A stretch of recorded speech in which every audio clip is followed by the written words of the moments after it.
All right, I can find the slope and y-intercept in relation to a function. Okay, so we have this function, y equals negative 2x plus 1. So what is the slope? Remember, if we have y equals mx plus b, here's my slope, the number that you're multiplying the variable by, the m, and this is the beginning value, the y-intercept.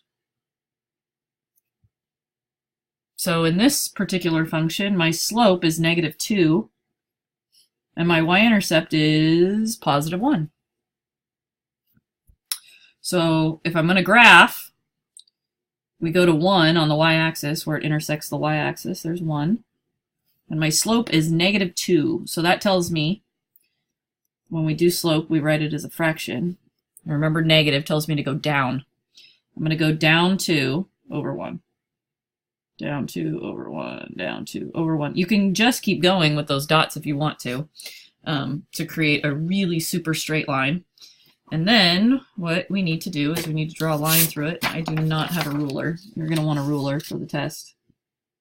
And I'm going to go ahead and draw that line. Okay. Now, next problem, little trickier. I've had a couple people ask me if this was a typo, and it's not. We need to manipulate this so that it's in the y equals mx plus b format. And notice that y is not by itself. I have this negative 3x here.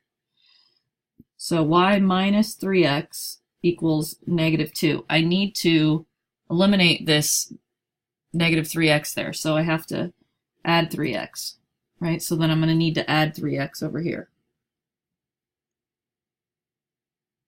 So now I have y equals, and I have negative 2 plus 3x.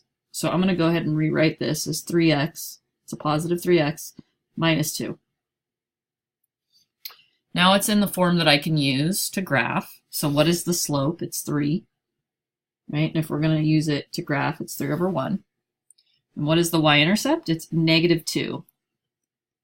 So that means the graph starts at negative 2 on the y-axis. And the slope is a positive 3, so that means we go up. We're going to go up 3 over 1. Up 3 over 1. And you could keep going if you wanted to, but we don't need to. So now I'm just going to connect the dots, draw my line.